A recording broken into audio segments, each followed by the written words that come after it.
भक्तों राधे राधे। आपने कभी ध्यान दिया होगा कि कुछ घरों में अचानक कबूतर आकर एक शांत सा कोना ढूंढ लेते हैं, वहां थोड़ा सा तिनके जमा करके घोंसला बनाते हैं और फिर दो छोटे छोटे अंडे रख देते हैं। कई लोग इसे बस एक आम बात समझकर छोड़ देते हैं, लेकिन क्या आपने कभी ठहर कर सोचा है कि ये छोटा सा काम घर के वातावरण पर कैसा असर डालता है? ये संकेत अच्छा है या बुरा? इससे घर में सुख आता है या कोई परेशानी बढ़ती है? ये सिर्फ एक पक्षी की आदत है या इसमें कोई बड़ा रहस्य छुपा हुआ है? आज की इस कथा में हम यही समझेंगे। आखिर जब घर में कबूतर अंडे दे जाए तो वास्तव में क्या बदलाव आते हैं? लेकिन जवाब सीधा बताना आसान होता है, समझना मुश्किल। इसलिए हम इसे कहानी के रूप में जानेंगे, ताकि हर व्यक्ति चाहे पढ़ा लिखा हो या ना हो, इस बात को दिल से समझ सके। कई लोग कहते हैं कि कबूतर अंडे दे जाए तो बहुत शुभ होता है, घर में शांति आती है। कुछ कहते हैं कि यह अशुभ है, यह समस्या का संकेत है। कुछ लोग मानते हैं कि कबूतर शांति और प्रेम का प्रतीक है, इसलिए उसका घर में अंडे देना घर की ऊर्जा के ठीक होने का इशारा है। वहीं दूसरी तरफ कुछ लोग चिंतित हो जाते हैं और कहते हैं कहीं ये हम पर कोई बोझ तो नहीं डाल गया। आपने भी देखा होगा, कबूतर जहां अंडे देता है वहां रोज जाता है, बैठता है और अपने अंडों की रक्षा करता है। फिर कुछ दिनों बाद उन अंडों से दो छोटे से बच्चे निकल आते हैं। वे बच्चे कुछ समय तक वहीं रहते हैं, फिर उड़ जाते हैं। लेकिन इस दौरान क्या आपने देखा है कि घर के लोगों के जीवन में क्या हो रहा होता है?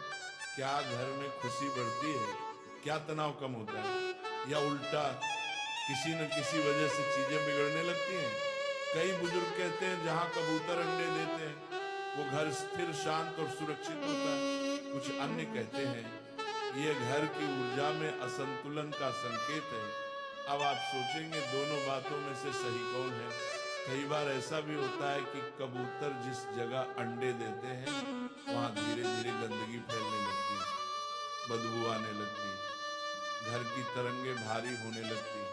लेकिन कई घर ऐसे भी देखे गए जहां कबूतर अंडे देने के बाद से ही बरकत बढ़ गई, पैसे का प्रवाह अच्छा हो गया, परिवार में प्यार बढ़ा, काम बनना शुरू हो गया। तो क्या ये सब संयोग है या इसके पीछे कोई गहरी आध्यात्मिक या वास्तु की ताकत काम करती है? आपने कभी सोचा है कि कबूतर घरों को ही क्यों चुनता है? वो जंगल भी जा सकता है, पेड़ों पर भी घर बना सकता है, लेकिन वो इंसान के घर को चुनता है। ऐसा क्यों? क्या ये कोई अदृश्य संकेत है? क्या ये घर के वातावरण, उसकी ऊर्जा और उसके भविष्य के बारे में कुछ बताता है? कुछ लोग कहते हैं कि जब कबूतर बार बार आपके घर आ रहा है तो इसका मतलब है कि आपका घर शांत है, सुरक्षित है और वहां की हवा उसे पसंद है, यानी घर की तरंगे सकारात्मक हैं। लेकिन जब वही कबूतर अंडे देकर चला जाए, उसके बाद लगातार घर में चिंता, तनाव या नुकसान होने लगे, तब मन में एक छोटा सा सवाल उठता है, आखिर ये क्या हो रहा है? क्या आपने कभी गौर किया है कि जब कबूतर अंडे दिए होते हैं तब आपके घर में कैसी घटनाएं घट रही होती हैं? कहीं परिवार में झगड़े बढ़ रहे हैं, कहीं पैसे का नुकसान हुआ, कहीं अचानक बीमारी आई, या फिर उल्टा घर में कोई खुशखबरी आई, नौकरी मिली, नया काम शुरू हुआ। इन सारी बातों को समझने के लिए कहानी बहुत जरूरी है। एक बार की बात है, हिमालय की ऊंचाई पर बसे शांत, पवित्र और दिव्य कैलाश पर्वत पर भगवान शिव गहन ध्यान में लीन थे। चारों ओर गहरी शांति थी। वातावरण इतना शांत था कि सिर्फ हवा की मंद आवाज और ध्यान की ऊर्जा का कंपन महसूस होता था। दिव्यता की कोने के 12 के उसी समय आकाश मार्ग से अपनी वीणा बजाते हुए देवर्षि नारद कैलाश पर पहुंचे। नारद मुनि हमेशा हर लोक में घूमते रहते हैं और जहां भी कोई रहस्य या सवाल होता है वहां पहुंच जाते हैं। आज उनकी जिज्ञासा उन्हें सीधे भगवान शिव के पास ले आई थी। नारद जी शिव के चरणों में झुके और विनम्रता से बोले, जय शिव शंभु, नमः शंभु, हे देवादिदेव, आज मैं आपके पास एक विशेष प्रश्न लेकर आया हूँ। भगवान शिव ने धीरे धीरे नेत्र खोले। उन्होंने नारद जी की ओर देखा और शांत स्वर में कहा, देवर्षि आपका स्वागत है, कहिए आप कौन सी जिज्ञासा लेकर आए हैं? नारद जी बोले, भगवान मैं जब पृथ्वी लोक में भ्रमण कर रहा था तब मैंने अनेक घरों में एक विशेष बात देखी। कुछ घरों में कबूतर आते हैं, घोंसला बनाते हैं और फिर अंडे देते हैं, वहां रहकर कुछ दिन तक अपने बच्चों की देखभाल करते हैं। लेकिन कुछ लोगों का कहना है कि जहां कबूतर अंडे देते हैं वहां दरिद्रता आ जाती है। कुछ कहते हैं कि वहां अशुभ ऊर्जा का वास हो जाता है और कुछ कहते हैं कि वह घर पवित्र और शांत हो जाता है। तो हे भोलेनाथ, मेरी जिज्ञासा यही है कि जिस घर में कबूतर आते हैं और अंडे देते हैं उस घर में वास्तव में क्या होता है? क्या ये शुभ है या अशुभ? इसका वास्तु और ज्योतिष से क्या संबंध है? भगवान शिव मुस्कुराए और बोले, नारद आपने आज संपूर्ण मानव जाति के लिए एक अत्यंत महत्वपूर्ण प्रश्न किया है। यह प्रश्न केवल पक्षियों से जुड़ा नहीं है बल्कि यह उस घर की ऊर्जा, उसकी गति और उसमें रहने वाले लोगों के जीवन पर गहरा असर डालता है। नारद जी ने फिर कहा, भगवान मैं जानता हूं कि इस प्रश्न का उत्तर साधारण नहीं है, लेकिन मैं चाहता हूं कि आप मुझे विस्तार से समझाएं कि कबूतरों का घर में आना, अंडे देना और फिर चले जाना, इसका गहरा रहस्य क्या है? क्या इसका सीधा संबंध हमारे कर्मों से है या हमारे घर की स्थिति से? क्या ये आने वाली घटनाओं का संकेत देता है? क्या ये चेतावनी है या वरदान? भगवान शिव थोड़े गंभीर हो गए और बोले, देवर्षि इसका उत्तर मैं आपको सीधे शब्दों में नहीं दूंगा, क्योंकि ये केवल एक पक्षी के आने जाने की बात नहीं है। इसके पीछे जीवन के कई संकेत छुपे हुए हैं जो हर गृहस्थ के जीवन को प्रभावित करते हैं। मैं आपको एक कथा के माध्यम से इस प्रश्न का उत्तर दूंगा, क्योंकि बिना कथा के इसका भाव और गहराई समझना कठिन होगा। लेकिन उससे पहले मैं आपको कुछ बातें समझाना चाहता हूँ। नारद जी ध्यानपूर्वक भगवान शिव की ओर देख रहे थे। भगवान शिव आगे बोले, देवर्षि जब कोई पक्षी, विशेष रूप से कबूतर, किसी घर में आता है और अंडे देता है तो वो उस स्थान की ऊर्जा को महसूस करके ही वहां ठहरता है। ये कोई संयोग नहीं होता। घर की दिशा, उसमें बहने वाली हवा, वहाँ की नमी, ध्वनि और कंपन, ये सब किसी जीव को आकर्षित करते हैं और जब वह जीव वहाँ अंडे देता है तो वो उस ऊर्जा के साथ जुड़ जाता है। नारद जी ने सहमति में सिर हिलाया और कहा, तो इसका अर्थ ये हुआ कि कबूतर का अंडा देना सिर्फ एक प्राकृतिक प्रक्रिया नहीं बल्कि ऊर्जा का संकेत है। भगवान शिव बोले, बिल्कुल देवर्षि, परंतु ये ऊर्जा सकारात्मक है या नकारात्मक, इसका निर्धारण कई बातों पर निर्भर करता है, जैसे उस घर के लोगों का व्यवहार, उनका सोचने का तरीका, उनका कर्म और उनके घर की वास्तु स्थिति। नारद जी की उत्सुकता अब और बढ़ गई थी।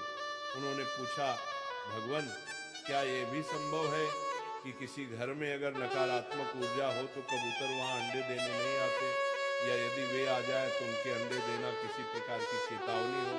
भगवान शिव बोले, यह भी संभव है, लेकिन हर स्थिति में अर्थ अलग होता है। इसीलिए मैं आपको ये सब एक कथा के माध्यम से विस्तार से समझाऊंगा। कथा के माध्यम से मैं आपको ये भी बताऊंगा कि कबूतरों का घर में आना किस प्रकार जीवन की दिशा को बदल सकता है, कभी शुभ तो कभी अशुभ। नारद जी बोले, भगवान मैं आपकी कथा सुनने को पूरी तरह तैयार हूँ। कृपया मुझे वह ज्ञान दे जिससे मैं इस रहस्य को पूर्ण रूप से समझ सकूं और आगे जाकर इसे लोकहित में बांट सकूं। भगवान शिव बोले, देवर्षि कथा आरंभ करने से पहले मैं चाहता हूं कि आप इस विषय को गहराई से समझने के लिए अपना मन एकाग्र करें, क्योंकि ये केवल कहानी नहीं होगी, ये जीवन के उन संकेतों का ज्ञान है जिसे लोग अक्सर अनदेखा कर देते हैं। नारद जी ने मुस्कुरा कर कहा, भगवान मैं तैयार हूँ, आप जो उचित समझे कृपया वह कथा आरंभ कीजिए। बहुत समय पहले की बात है, उत्तर भारत के एक छोटे से गांव में एक गरीब किसान रहता था। नाम था रघुनाथ। रघुनाथ का जीवन बहुत ही साधारण था। वह मिट्टी का बना हुआ छोटा सा घर, टूटी फूटी चारपाई, एक पुराना चूल्हा और 2 समय की रोटी के लिए खेत में मेहनत करने वाला इंसान था। उसके पास ना ज्यादा जमीन थी, ना जानवर, ना कोई बड़ी कमाई, बस एक छोटी सी झोपड़ी और अपने भाग्य पर भरोसा। उसकी पत्नी सरला बहुत मेहनती थी और उसके 2 छोटे छोटे बच्चे थे, एक बेटा और एक बेटी। रघुनाथ का दिन सूरज उगने से पहले शुरू होता था और शाम को अंधेरा होते ही खत्म हो जाता था। वह खेतों में काम करता, बीज बोता, जुताई करता, लेकिन उसकी जिंदगी में कभी भी बरकत नहीं आई। जब भी कुछ अच्छा होने लगता, कोई ना कोई परेशानी जरूर आ जाती। कभी सूखा पड़ता, कभी बैल बीमार हो जाता, कभी साहूकार आकर कर्ज मांगता। लेकिन एक बात खास थी, रघुनाथ बहुत ईमानदार और शुद्ध मन वाला इंसान था। वह कभी किसी का बुरा नहीं सोचता था। हर दिन सुबह सुबह वह अपने घर के बाहर तुलसी के पास दिया जलाता और भगवान से यही प्रार्थना करता, हे ऊपर वाले, मुझे बस इतना दे दे कि मेरे बच्चों को भूखा ना सोना पड़े। एक दिन की बात है, गर्मी के दिन थे। रघुनाथ खेत से लौटकर घर आया। उसने देखा कि घर की छत पर कोने की एक लकड़ी के बीम के पास कुछ सूखी टहनियां और पत्ते जमा हैं। उसने पहले ध्यान नहीं दिया, लेकिन अगले दिन देखा कि वहां एक कबूतर बैठा है। फिर धीरे धीरे 2 कबूतर वहां आने लगे। दिन बीतते बीतते उन्होंने वहां घोंसला बना लिया। सरला ने रघुनाथ से कहा, देखो जी, कबूतर ने हमारे घर में घोंसला बना लिया है। अब लगता है ये यहीं रहने वाले हैं। रघुनाथ ने मुस्कुराकर कहा, रहने दो इन्हें, ये भी तो भगवान के जीव हैं। शायद हमारे घर की शांति ने अच्छी लगी हो। कुछ दिन बाद सरला ने देखा कि घोंसले में 2 अंडे रखे हैं। अब कबूतर रोज आते, बैठते जाते, उनके गुटर गूं की आवाज पूरे घर में गूंजती रहती। घर में कुछ अजीब सा बदलाव महसूस हो रहा था। रघुनाथ और सरला दोनों ये समझ नहीं पा रहे थे कि ये बदलाव अच्छा है या बुरा। पहले कुछ दिनों तक उन्हें ऐसा लगा कि शायद कुछ अच्छा होने वाला है, लेकिन फिर धीरे धीरे समस्याएं बढ़ने लगी। सबसे पहले रघुनाथ के खेत में बोए गए बीज अचानक सूखने लगे। फिर उसका बेटा बुखार से बीमार हो गया और दवाई लाने के लिए जो थोड़ा बहुत पैसा था वो भी खर्च हो गया। कुछ ही दिनों में घर में खाने के लाले पड़ने लगे। रघुनाथ सोच में पड़ गया, क्या ये सब उन कबूतरों के आने से हो रहा है? क्या ये कोई संकेत है? लेकिन उसके माने का नहीं, ये तो बस संयोग है। कबूतर क्या करेंगे किसी का बुरा, ये तो शांति के प्रतीक है। लेकिन गांव के कुछ बुजुर्गों ने कहना शुरू कर दिया, रघुनाथ, तेरे घर कबूतर अंडे दे रहे हैं, ये अच्छा नहीं है, ये दरिद्रता का संकेत है, जल्दी से वह घोंसला हटा दे। रघुनाथ दुविधा में था। वो कबूतरों को नुकसान नहीं पहुंचाना चाहता था, लेकिन बच्चों की भूख, पत्नी की चिंता और खुद की थकावट उसे अंदर से तोड़ रही थी। एक रात वो घर के आंगन में बैठा हुआ था। आसमान में चांद आधा था। कबूतर गुटर गूं कर रहे थे।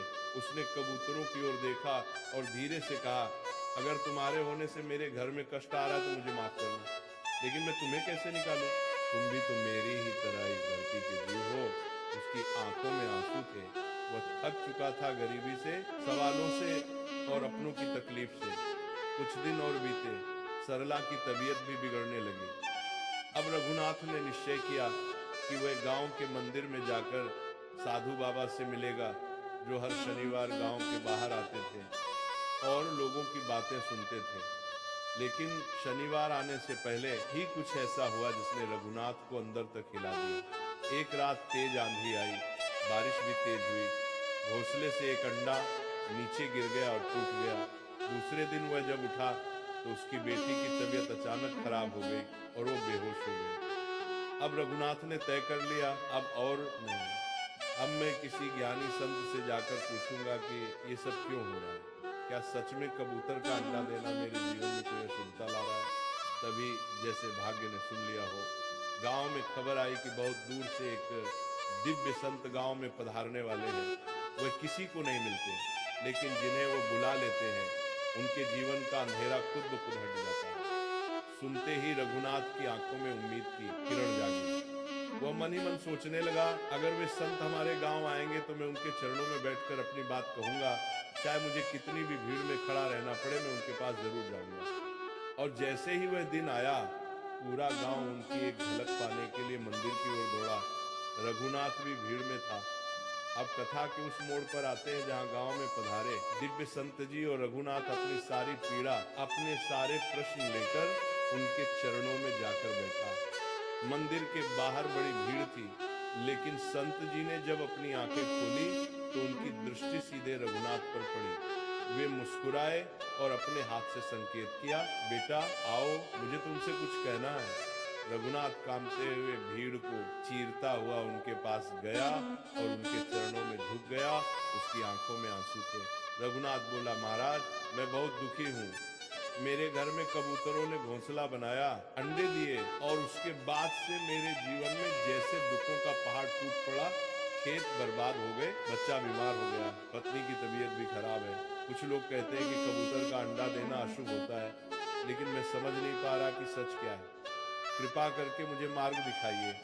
संत जी ने उसकी बात ध्यान से सुनी, फिर शांत स्वर में बोले, बेटा ये प्रश्न सिर्फ तुम्हारा नहीं है, ये प्रश्न तो आज हर उस व्यक्ति का है जिसके घर में कोई पक्षी, खासकर कबूतर आकर अंडा देता है। लोग बिना सोचे समझे उसे शुभ या अशुभ मान लेते हैं, लेकिन सच्चाई इससे कहीं गहरी है। सुनो ध्यान से, मैं तुम्हें 3 बातों के माध्यम से इसका उत्तर दूंगा।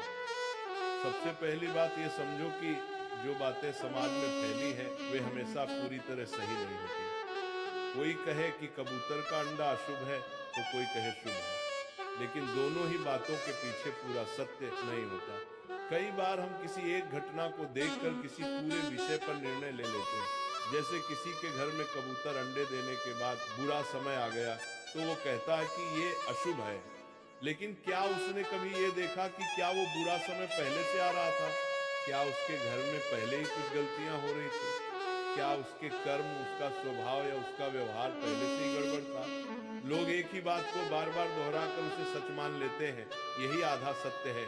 इसलिए बेटा, ना तो तुरंत डर जाना और ना ही बिना सोचे उसे भाग्य मान लेना। दूसरी बात जो सबसे जरूरी है, जब कोई पक्षी, खासकर कबूतर तुम्हारे घर में अंडे देता है तो वो कोई संकेत दे रहा होता है। वो पक्षी बिना कारण के नहीं आता, वो तुम्हारे घर की हवा, शांति और ऊर्जा को महसूस करता है। अगर घर में सुकून होता है तो वो वहीं घोंसला बनाता है, लेकिन अगर घर में नमी है, गंदगी है, अकेलापन है, टूटी फूटी जगह है, तो वहां भी वो आता है, क्योंकि उसे लगता है कि यहाँ कोई उसे नहीं रोकेगा। अब सोचो तुम्हारे घर में ऐसा क्या था कि कबूतर आया? क्या वह तुम्हारे घर की सकारात्मक ऊर्जा से खींच कर आया, या फिर उसे लगा कि ये घर खालीपन में डूबा हुआ है? ये समझना जरूरी है। और सबसे बड़ी बात, कबूतर का अंडा तुम्हारे जीवन की स्थितियों को नहीं बिगाड़ता, बल्कि जो बिगाड़ पहले से चल रहा होता है वह उसके आने के बाद साफ दिखने लगता है। जैसे एक आईना जो घर की हालात को दिखा देता है। तुम्हारे जीवन में जो कठिनाइयां आई वो शायद पहले से आने वाली थी, लेकिन कबूतर ने आकर उसका संकेत दे दिया। अब ये तुम्हारे ऊपर है कि तुम उस संकेत को समझकर कुछ बदलो या उस पर बस डरते रहो। अब तीसरी और सबसे जरूरी बात सुनो बेटा, डरने की नहीं, समझने की जरूरत है। कबूतर बुरा नहीं होता, उसका अंडा देना भी बुरा नहीं होता, लेकिन अगर तुम्हारे घर में पहले से कोई परेशानी है तो वो बढ़कर सामने आ सकती है। ऐसे में तुम्हें घबराने की जरूरत नहीं, बल्कि अपने घर को सुधारने की जरूरत है। घर को साफ रखो, सुबह सूरज निकलने से पहले उठकर आंगन में थोड़ा जल छिड़को, तुलसी के पास दिया जलाओ, घर में सुंदर विचार लाओ, हर दिन दो, अच्छे काम करो, किसी भूखे को भोजन दो, किसी दुखी को ढांढस दो, और सबसे जरूरी बात, घर में कलह मत होने दो। जब तुम अपने घर की ऊर्जा को सकारात्मक बना लोगे